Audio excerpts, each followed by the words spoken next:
February 23rd, 1945, 8:47. Hours, Iwo Jima. Sergeant Frank Mitchell, 24 years old, pressed his face into volcanic ash so hot it burned his cheek. 30 yards ahead, the concrete pillbox was invisible, except for its firing slit, a thin black line that had already killed 7 men from Easy Company that morning.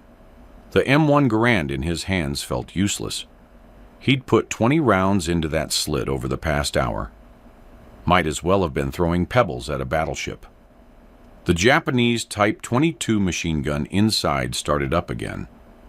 Mitchell watched bullets kick up black sand in a line that walked toward Private Danny Reeves, pinned behind a blown-out landing craft. Reeves was 19, from Oklahoma. Talked about his girlfriend's letters every night. Then Lieutenant Garrett dropped beside Mitchell with something that looked wrong. An M1 Garand, but the barrel was twice as thick, heavy. The wooden stock had been cut down and fitted with a strange bipod. Garrett's hands were shaking as he loaded in what appeared to be a single, massive bullet into the breech. "Corps says this'll crack that pillbox," Garrett said. His voice was tight. "Never fired one before." Mitchell looked at the weapon, then at Reeves, then at the pillbox that had turned this beach into a killing field.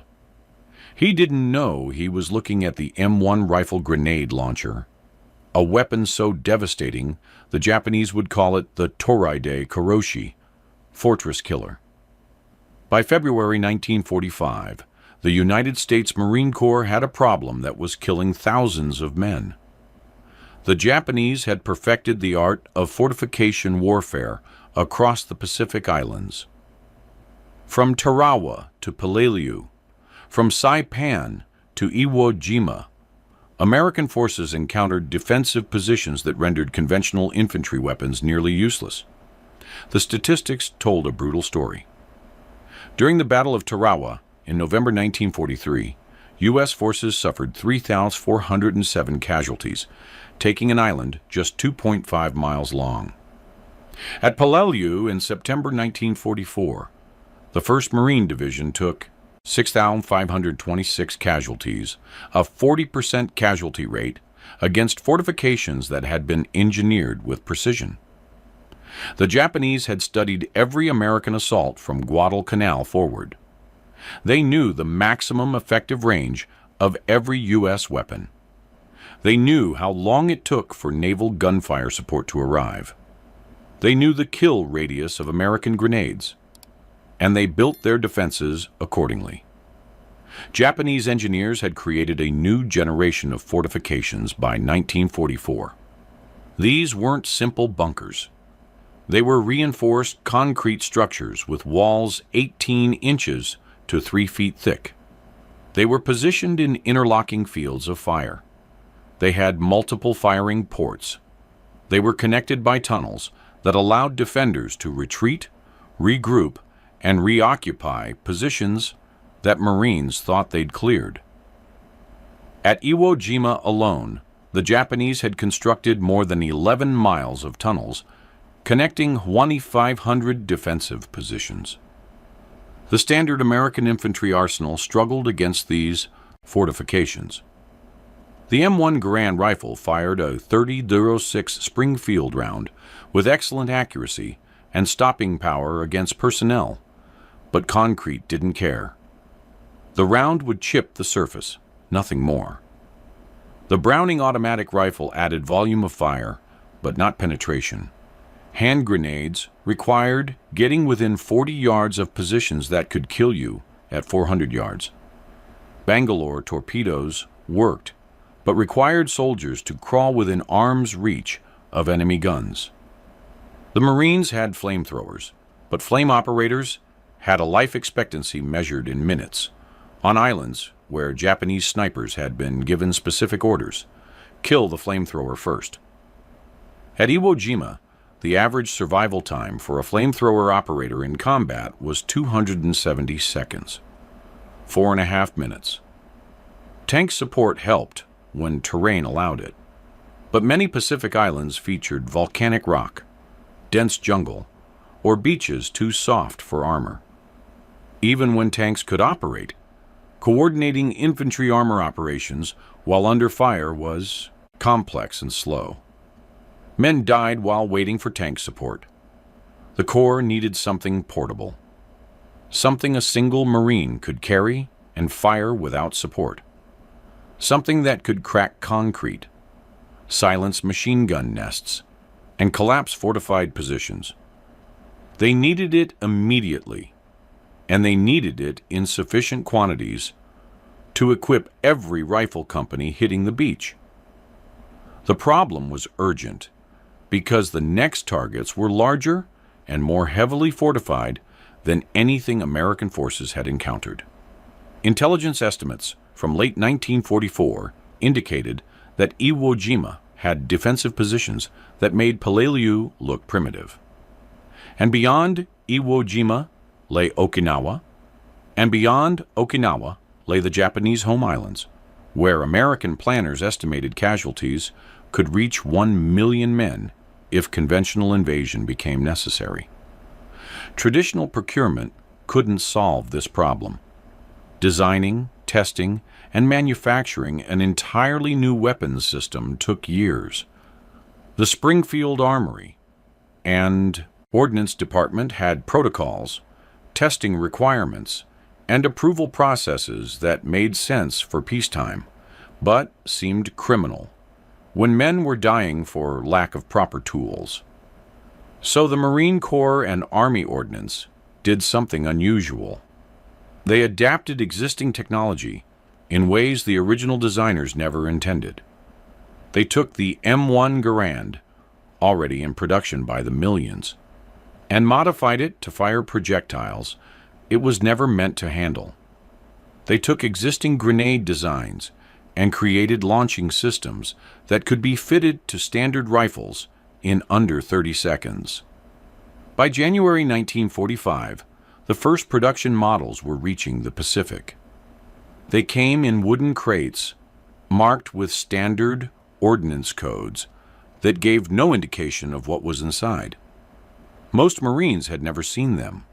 Most officers didn't know they existed. But on the black, volcanic beaches of Iwo Jima, they were about to change the mathematics of island warfare. The Japanese called them Toride Koroshi, fortress killer. They weren't wrong. If you want to see how the Marines turned the M1 Garand into a weapon that could destroy concrete pillboxes, hit that like button and subscribe. This story gets even more intense. Back to Sergeant Mitchell on Iwo Jima. The M1 rifle grenade launcher wasn't a single weapon. It was a weapons system that transformed the standard M1 Garand into a portable artillery piece. The official designation was the M7 grenade launcher with M9A1 at-rifle grenade, but Marines who used it had simpler names: the Bunker Buster, the Pillbox Popper, or simply the Heavy 7. The core component was the M7 launcher, a steel tube that fit over the muzzle of a standard M1 Garand. The launcher itself weighed 13 ounces and measured 8.5 inches long with an internal diameter of 0.95 inches. It attached to the barrel using a clamp and pin system that could be installed or removed in 22 seconds by a trained operator. The launcher's rear portion contained gas ports that vented propellant gases at precise angles to manage recoil and prevent barrel damage. But the revolutionary component was the projectile, the M9A1 anti-tank rifle grenade. This wasn't a traditional grenade. It was a shaped charge warhead, the same technology used in bazookas and anti-tank weapons, miniaturized for rifle deployment. The M9A1 measured 10.6 inches long and weighed 1.38 pounds. Its copper-lined conical cavity at the front concentrated explosive force into a superheated jet of metal that could penetrate armor or concrete. The physics were elegant. When the shaped charge detonated, it created a Monroe effect. a focused explosion that turned the copper liner into a plasma jet traveling at velocities exceeding 25,000 feet per second. This jet could punch through 4 inches of armor plate or up to 10 inches of reinforced concrete. For comparison, Japanese Type 22 pillboxes typically used concrete walls between 18 and 24 inches thick. But the M9A1 didn't need to penetrate completely. The shock, wave, and spalling effect inside the fortification killed or incapacitated everyone within. Firing the system required modified ammunition. The M1 Garand's standard 30-6 round generated insufficient pressure to launch the heavy grenade effectively. Ordnance developed the M3 grenade launching cartridge, a 30-06 case loaded with a special propellant that produced 50% more chamber pressure than standard ammunition. The cartridge had no bullet. Instead, a wooden plug sealed the case mouth and disintegrated upon firing. The procedure was specific. First, the operator ensured the M1's gas cylinder plug was set to the grenade launching position, which shut off the gas system and converted the weapon to straight pull bolt operation. This prevented the violent cycling action from damaging the launcher. Second, he loaded a single M3 launching cartridge into the chamber. Third, he slid the M9A1 grenade onto the launcher tube until it seated against the launch ring. The grenade's tail fins stabilized flight and armed the fuse after 3 meters of travel, a safety feature that prevented premature detonation. The complete system, M1 Garand, with attached launcher, loaded grenade, and ammunition, weighed 13.8 pounds. Maximum effective range was 120 yards against point targets, 150 yards against area targets. Minimum safe range was 40 yards. Closer than that, and the operator risked injury from their own weapon's blast effects. Muzzle velocity was 285 feet per second, slow compared to a rifle bullet's 2,800 feet per second, but sufficient for the weapon's role. Recoil was substantial. The M1 Garand typically generated 14 foot-pounds of recoil energy. With the M9A1 grenade, recoil jumped to 62 foot-pounds, more than a 12-gauge shotgun. Operators quickly learned to fire from prone position with the butt plate against their shoulder and their body weight behind the weapon. Standing shots were possible, but inadvisable unless the shooter wanted a bruised shoulder and reduced accuracy. The sight system used the M1's standard rear aperture sight, but operators aimed using the grenade's visible body as a front sight reference. The trajectory was highly arced. At 100 yards, the grenade rose 12 feet above the bore line before descending to target. This meant operators could engage targets behind cover or inside trenches, but it also meant they needed clear overhead space to fire. When Marines first saw the system demonstrated at Camp Pendleton in December 1944, the reaction was skepticism mixed with dark humor. Captain James Rodriguez of the 5th Marine Division watched an instructor place a M9A1 grenade through a concrete block at 75 yards. "It blew that block into gravel," Rodriguez later wrote, "but I was thinking about the poor bastard who'd have to carry this thing up a beach while Japs were shooting at him." The skepticism was understandable. The system was heavier than a standard rifle. It required special ammunition. It reduced the M1 to single-shot operation. It generated tremendous recoil, and it had never been tested in actual combat. But it could kill fortifications that nothing else in the infantry arsenal could touch. And in February 1945, that capability was worth every inconvenience. Sergeant Mitchell watched Lieutenant Garrett extend the bipod legs and settle the heavy launcher into the volcanic sand.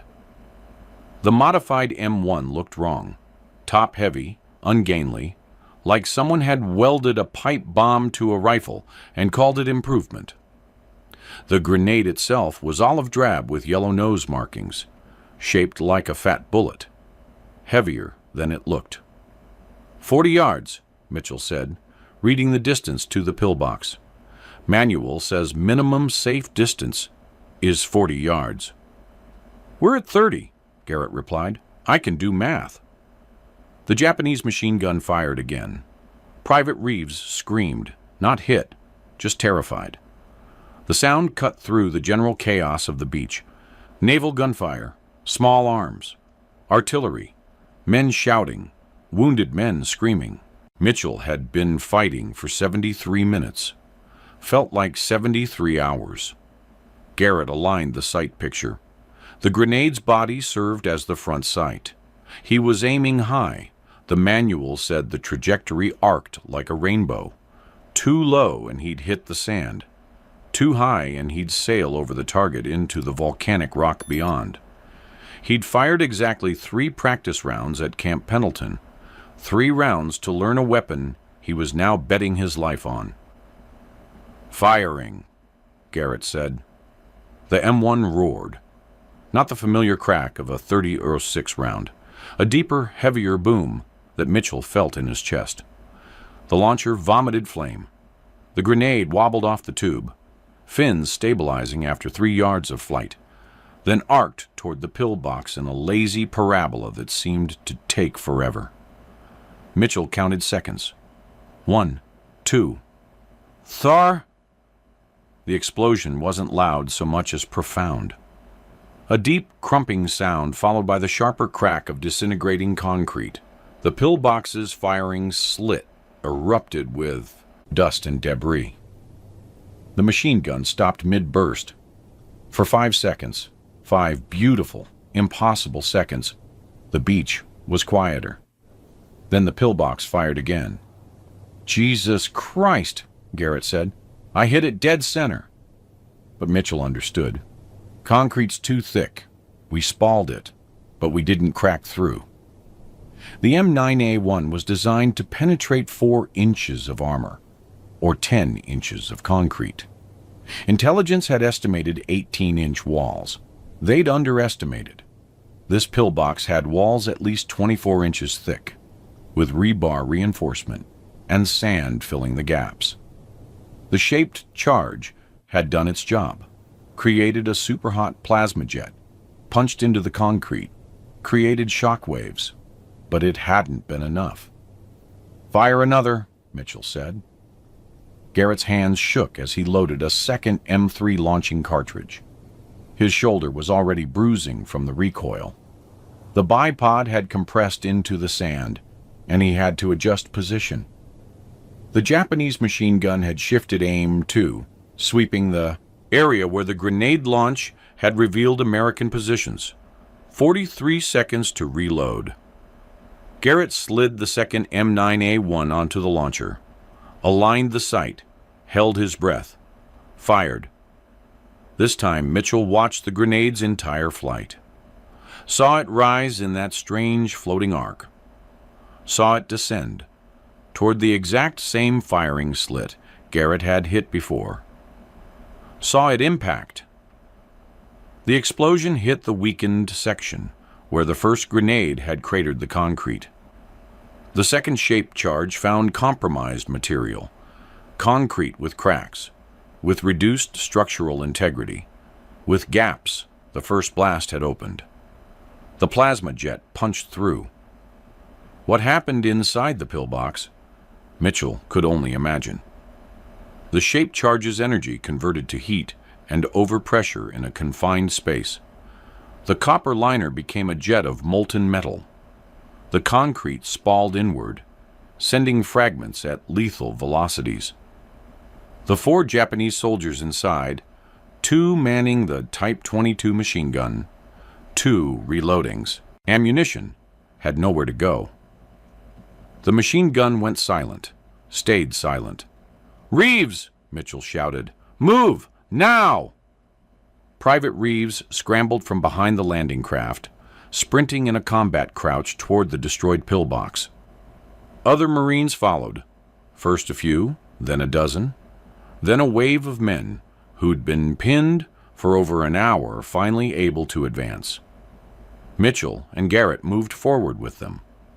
When they reached the pillbox, Mitchell looked inside. He wished he hadn't. The interior was painted with what used to be people. The machine gun was intact, but the crew wasn't. The concrete walls showed a crater 18 inches deep, where the second grenade had penetrated. The first hit had weakened it. The second had finished it. 2 shots, Garrett said quietly.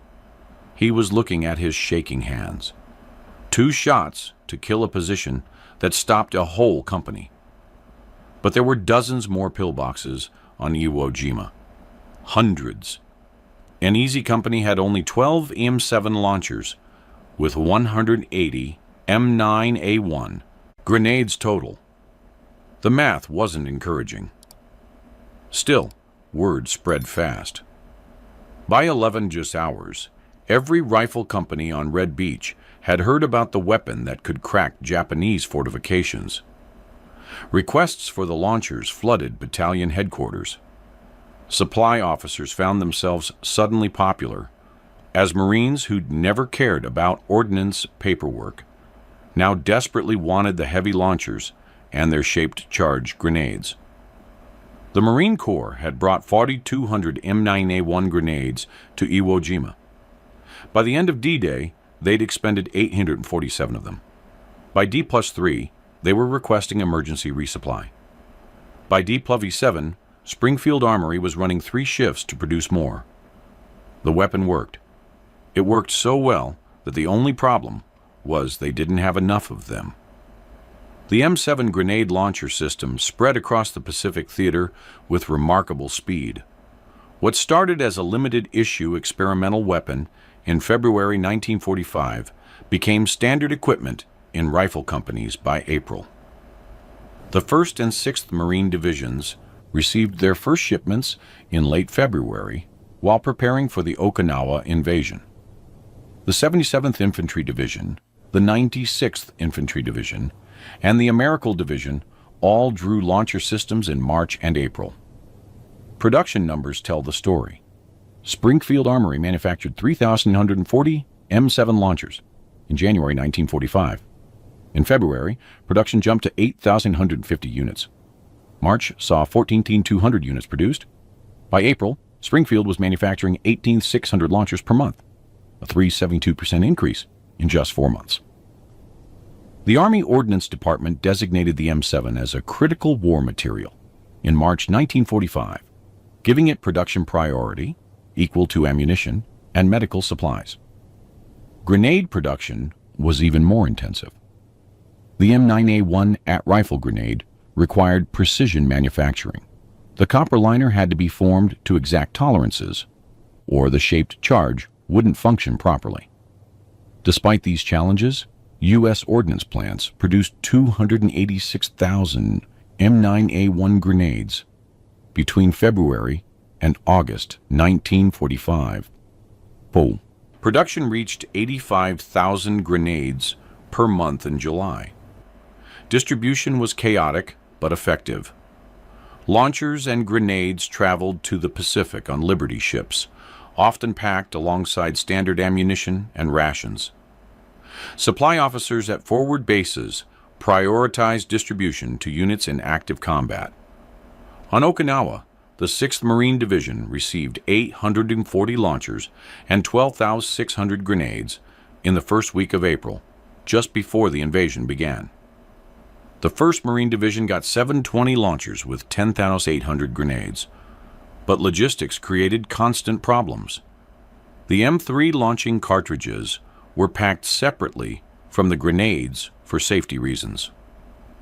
Launchers arrived in different shipments than the projectiles. Units received grenades but no launchers, or launchers without ammunition. At one point in April, the 7th Infantry Division had 340 M7 launchers, but only 480 M9A1 grenades, barely more than 1 grenade per launcher. Training was minimal. Most Marines and soldiers learned to use the system in combat or from quick demonstrations by battalion armories. A typical training session lasted 15 minutes. Here's how you attach the launcher. Here's the special ammunition. Aim high because the trajectory arcs. Fire from prone position. Don't stand too close to your own blast. Then you were sent forward with 3 grenades and good luck. The Japanese response to the M7 system evolved rapidly. Initially, they were confused. After-action reports from Iwo Jima described Japanese soldiers emerging from damaged bunkers with shocked expressions, unable to understand how American infantry had suddenly acquired such devastating firepower. They'd built their defenses to withstand standard infantry weapons. The shaped charge grenades bypassed those calculations. By late March 1945, Japanese defenders on Okinawa had begun adapting. Intelligence intercepts revealed that they'd issued specific orders. When you see the Americans with the heavy rifles, target them first. The distinctive profile of the M7 launcher made it easily recognizable at range. Marines carrying the launchers became priority targets for snipers and machine gunners. Japanese engineers also modified their fortifications. On Okinawa, American forces encountered pillboxes with double walls, 2 layers of concrete separated by 3 feet of packed earth. The M9A1 could penetrate the outer wall, but lacked the energy to punch through the inner wall. Other positions featured angled firing slits that made direct hits difficult. Some pillboxes had stone deflection walls, positioned 10 feet in front of firing ports, designed to detonate grenades prematurely. These adaptations reduced the M7's effectiveness, but didn't eliminate it. Marines learned to fire multiple grenades at the same point, using the first shot to crater the outer wall and subsequent shots to penetrate deeper. They coordinated attacks with one launcher targeting the firing slit, while another aimed at structural weak points, ventilation shafts, entrance, ways, corner joints. They used the launchers to pin defenders, while demolition teams moved forward with satchel charges. Statistics from Okinawa illustrate the system's impact. The 6th Marine Division reported that M7-equipped units reduced average time to neutralize fortified positions from 47 minutes to 12 minutes. Casualties suffered while assaulting pillboxes dropped by 64% in units with adequate launcher and grenade supplies. The 1st Marine Division estimated that M7 systems accounted for 38% of all destroyed Japanese fortifications, despite making up less than 5% of the division's total weapons. But the system had critics. Some officers argued that the launcher's weight and bulk made carriers vulnerable during movement. The limited ammunition supply meant many Marines carried a sophisticated weapon system they couldn't use once their grenades were expended. The substantial recoil caused shoulder injuries. The 5th Marine Division reported 127 cases of launcher shoulder bruising and muscle strain in April alone. More seriously, there were accidents. The M9A1's 40-yard minimum safe distance was frequently violated in close-quarters combat. On April 18, 1945, Private First Class Raymond Torres of the 27th Infantry Division fired an M9A1 at a pillbox from 25 yards. The blast wave from his own grenade threw him backward, fracturing his collarbone and causing severe concussion. He survived, but was medically evacuated. Other incidents were fatal. The shaped charge's design made it sensitive to mishandling. If the grenade impacted at the wrong angle, the fuse could fail to detonate, or worse, detonate unpredictably. On May 3rd, Corporal Michael Brennan was killed when an M9A1 he was loading onto the launcher detonated prematurely, possibly due to a damaged fuse. The blast killed Brennan instantly and wounded 3 nearby Marines. Despite these issues, demand for the system never declined. Unit commanders who'd operated without M7 launchers and then received them consistently reported the same conclusion. This weapon saved lives. It allowed infantry to engage fortifications that previously required tank support, airstrikes, or suicidal assaults. In the brutal mathematics of Pacific Island warfare, the M7 system shifted the equation favorably. By June 1945, Army and Marine Corps units throughout the Pacific had integrated the M7 into standard tactical doctrine. Rifle companies were authorized 12 launchers with 180 grenades. Replacement grenades were included in regular ammunition resupply. The system had transitioned from experimental technology to essential equipment in just 4 months. The M7 grenade launcher system's effectiveness came from its exploitation of shaped charge physics, but that same physics imposed strict operational limitations that affected how Marines used the weapon in combat. The shaped charge principle dated to the 1880s, when munitions researchers discovered that explosive charges with hollow cavities produced focused jets of energy. By 1945, this technology had matured into the Monroe effect, named after Charles Monroe, who studied hollow charge explosives at the Naval Torpedo Station. The M9A1's conical copper liner was precision formed to create optimal jet formation. Upon detonation, the explosive force collapsed the cone inward at velocities exceeding 20,000 feet per second. The copper didn't melt. It plastically deformed under extreme pressure, becoming a coherent jet of metal particles that maintained stability for several feet of travel.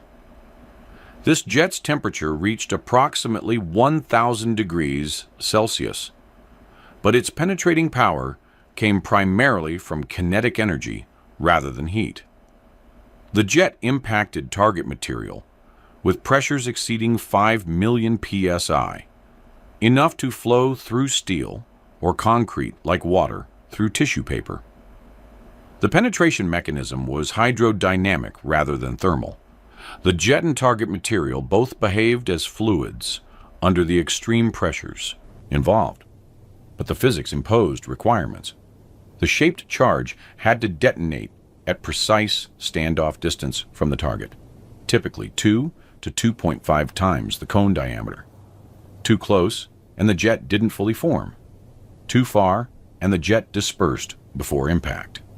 The M9A1's fuse was designed to detonate on impact, with the grenade's nose providing the correct standoff distance automatically. This worked perfectly against flat surfaces, but created problems against irregular targets. Marines quickly learned that the M9A1 struggled against certain fortification types. Pillboxes constructed with logs and earth, common in jungle environments, absorbed the shaped charge's energy without catastrophic failure. The jet penetrated but created only localized damage. Against these targets, the M9A1 was less effective than conventional high-explosive grenades, which relied on blast and fragmentation.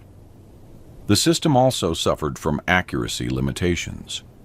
The M9A1's slow muzzle velocity and high trajectory arc made it susceptible to wind. A 10-meter crosswind at 100 yards could deflect the grenade by up to 3 feet. Marines learned to estimate wind effects, but this was guesswork under combat conditions. Staff Sergeant Albert Kowalski of the 1st Marine Division developed a rule of thumb. Aim 2 feet upwind for every 10 nm you feel on your face.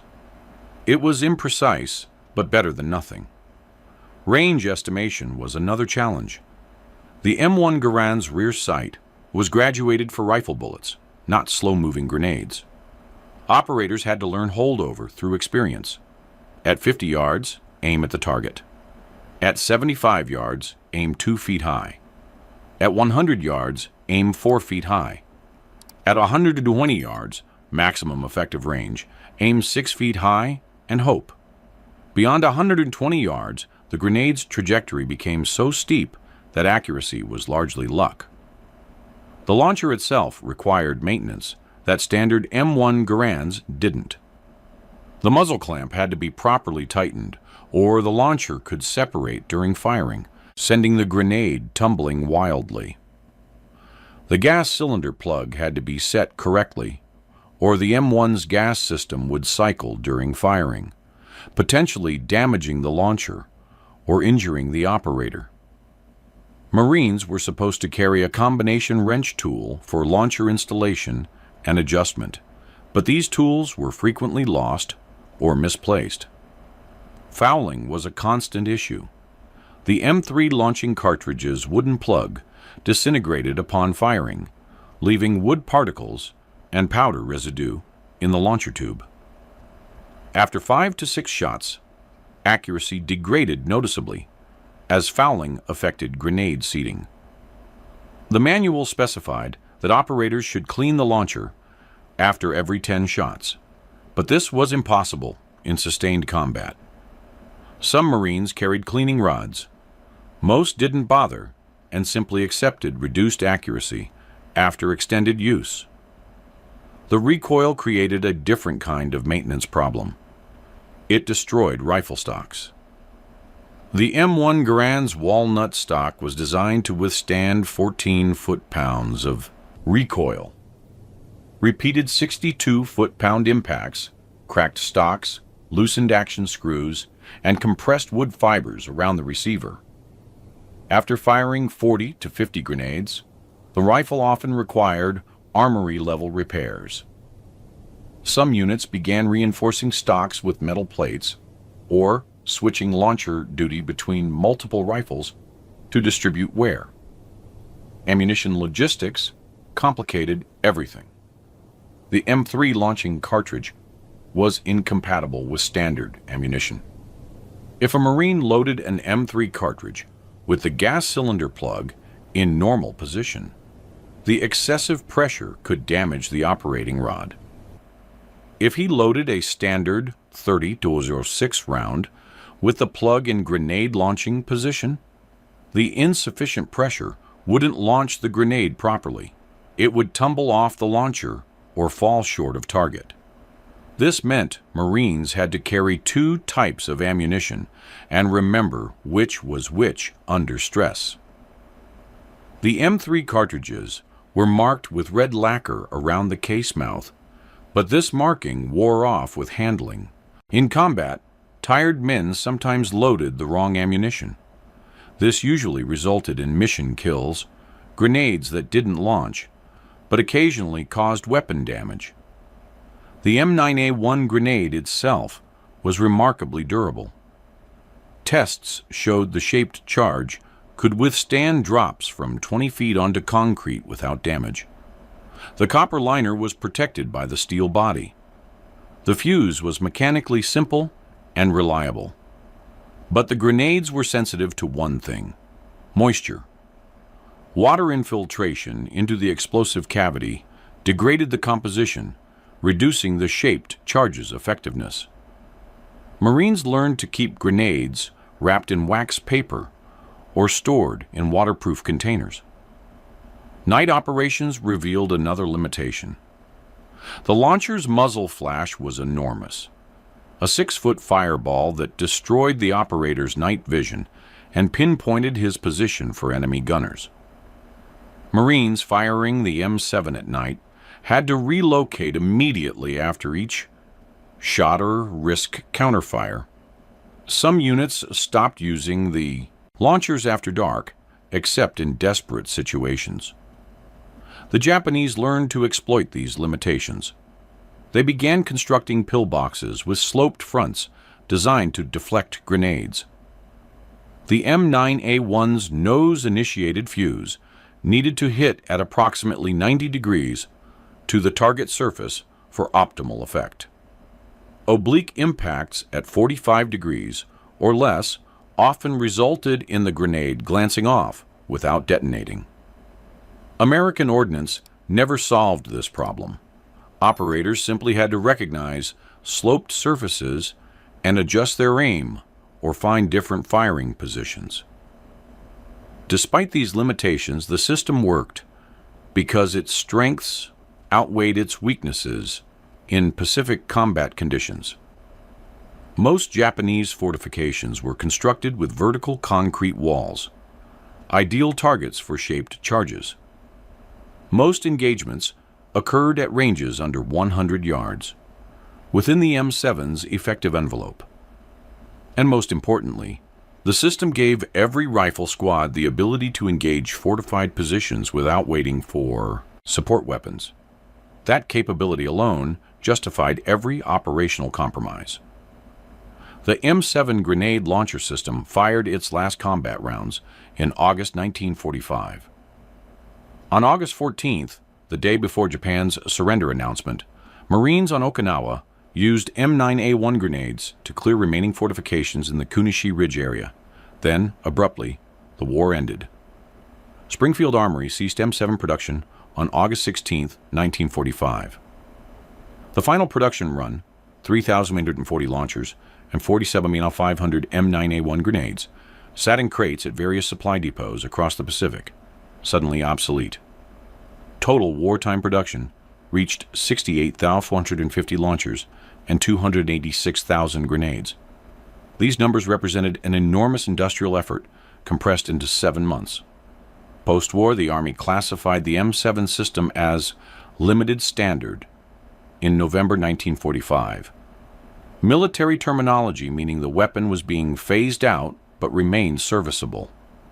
The stated reason was that improved anti-tank weapons, particularly the M20 Super Bazooka, could perform the M7's role with greater effectiveness and range. This was technically true, but ignored the M7's primary advantage. It required no specialized training, used the standard M1 Garand as its launch platform, and weighed considerably less than a bazooka. The real reason for the M7's retirement was more complex. The Army was planning the M14 rifle to replace the M1 Garand. The M14's different operating system and barrel specifications made it incompatible with the M7 launcher.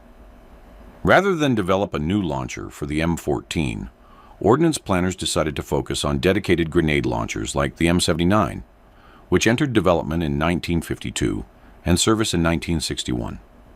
Most M7 launchers were surplused in 1946 and 1947. Some were sold to Allied nations.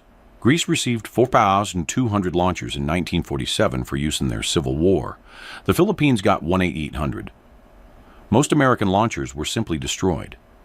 The M9A1 grenades were more problematic. Shaped charges don't age well, and storage of 200,000 plus explosive devices was expensive. The Army detonated approximately 180,000 M9A1 grenades at various ordnance disposal sites between 1946 and 1950. But the technology didn't disappear. The shaped charge principle, refined in the M9A1, influenced post-war anti-tank weapon development. The copper liner design and standoff distance calculations informed heat, high explosive anti-tank, warheads used in everything from tank rounds to missile systems. Modern rifle grenades, used by militaries worldwide, employ variations of the M9A1's attachment and launching concepts. The M7 system was partially declassified in 1947, fully declassified in 1958. Even then, few historians paid attention. The weapon had existed for less than a year in combat. It wasn't as dramatic as flamethrowers or as infamous as the atomic bomb. It didn't feature in war movies or memoirs. The soldiers who used it were scattered across America, getting on with their lives, rarely talking about the war. Modern rifle grenade launchers operate on similar principles to the M7, but with improved technology. The M203 grenade launcher, introduced in 1969 and still in service, can fire 40-mm-shaped charge grenades effective against light armor and fortifications. Contemporary systems like the M320 use computerized fire control and programmable ammunition, but the basic concept remains. Give infantry portable firepower to engage hardened targets. The influence extends beyond weapons. The M7 system represented a broader shift in military thinking, the recognition that modern infantry needed organic capabilities to handle diverse threats without waiting for support. This philosophy informed the development of combined arms squads, where each fire team possesses weapons for multiple scenarios. Today's infantry squads carry rifles, machine guns, grenade launchers, and anti-tank weapons as standard equipment, a direct evolution of lessons learned in the Pacific. Interestingly, the Japanese designation, Toride Koroshi, fortress killer, proved more enduring than any American nickname. Post-war Japanese military histories consistently reference the weapon using this term. To Japanese veterans and military historians, the shaped charge rifle grenade represented the moment when their defensive strategy became obsolete, when concrete and rebar no longer guaranteed protection. In terms of direct lineage, the closest modern descendant is probably the rifle-launched heat grenade systems used by various militaries today. These weapons, like the French APAV-40 or the Russian VOG-25, employ shaped charges or thermobaric warheads designed to defeat fortifications. They fire from dedicated launchers rather than modified rifles, but the tactical role remains identical: infantry portable firepower against hardened positions. The M7's historical significance lies not in technological innovation. Shaped charges existed before it, but in rapid adaptation under pressure. The Army Ordnance Department took existing components, combined them in new ways, tested them minimally, and pushed them to combat units in less than 6 months.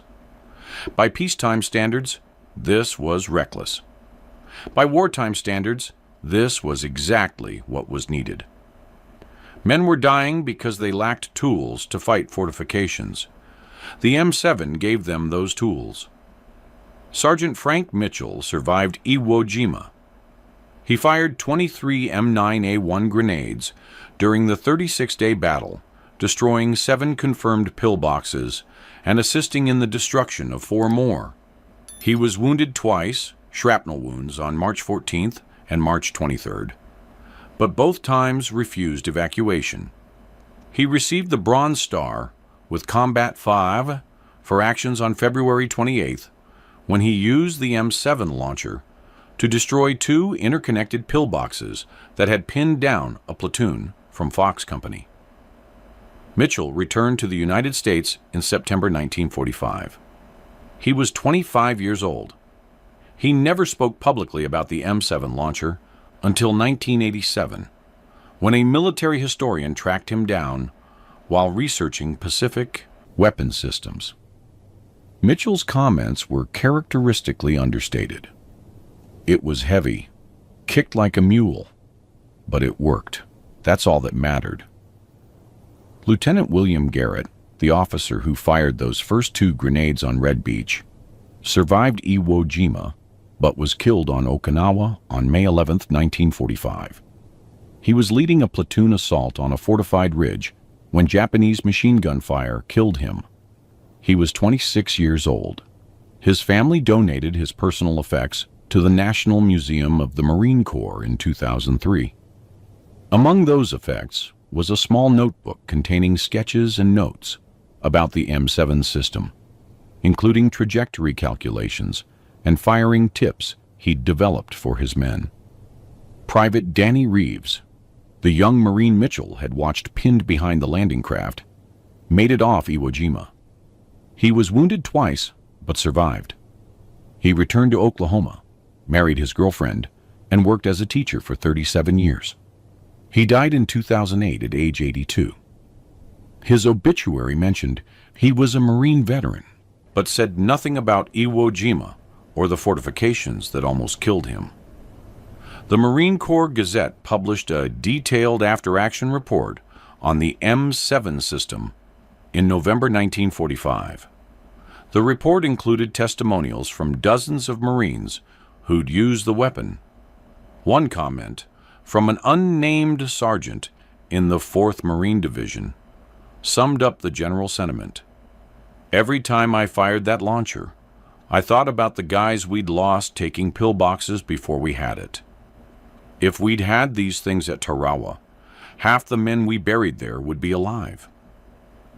The weapon's secrecy meant that families of Marines killed before February 1945 never knew that a system existed which might have saved their sons, brothers, or fathers.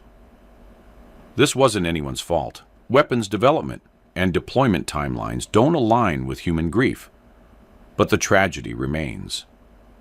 The M7 launcher arrived 7 months too late for the Marines who died at Peleliu, 2 years too late for Tarawa, 3 years too late for Guadalcanal. Today, a single M7 grenade launcher is on display at the National Museum of the Marine Corps in Triangle, Virginia. The placard explains the system's basic function and provides minimal historical context. Most visitors walk past without stopping. The weapon looks ungainly and strange. A thick tube clamped to a rifle, a heavy grenade with tail fins, and an oddly shaped nose. Nothing about it suggests the lives it saved or the fortifications it destroyed. But some visitors stop. Some read the placard carefully, perhaps noticing the dates, February to August 1945, and understanding that this weapon existed for just 6 months of combat. Some are veterans who recognize the M1 Garand's profile and wonder about the modification. Some are historians who know the statistics: 68,450 launchers, 286,000 grenades, thousands of bunkers destroyed, thousands of American lives saved by a weapon most people have never heard of. The Japanese veterans have a different perspective. In 2012, a Japanese military historian published a book about Pacific fortification warfare. The chapter on Iwo Jima includes interviews with surviving Japanese soldiers. One veteran, Takashi Miyamoto, described seeing the M7 system for the first time. "We heard the explosion and felt the ground shake. When we looked outside, the bunker that had been firing for hours was silent. Smoke was coming from the firing slit. We realized then that American infantry could destroy our positions. Everything we had built meant nothing anymore." The M7 rifle grenade launcher, the Fortress Killer, proved that desperation and innovation could combine to create capabilities that conventional procurement never would have delivered in time. It proved that sometimes the best solution isn't the perfect solution, just the solution that works when you need it most. The Marines who carried the M7 launcher into combat didn't think of themselves as heroes using revolutionary technology. They thought of themselves as men trying to survive, trying to complete their mission, trying to protect the Marines beside them. The launcher was just a tool, heavy, temperamental, sometimes dangerous, but a tool that let them fight fortifications that had killed thousands of their brothers. If this story moved you, hit that like button, subscribe, and turn on notifications so you never miss these stories of innovation and sacrifice. Drop a comment telling me where you're watching from, and if you had family who served in the Pacific. Tell me about them. Their stories matter. Their sacrifices matter. The M7 grenade launcher existed for 6 months of combat. But in those 6 months, it changed the mathematics of island warfare and saved thousands of American lives. That's worth remembering. That's worth honoring. These men carried weights we can't imagine, fought battles we'll never face, and created solutions when none existed. The least we can do is remember their stories.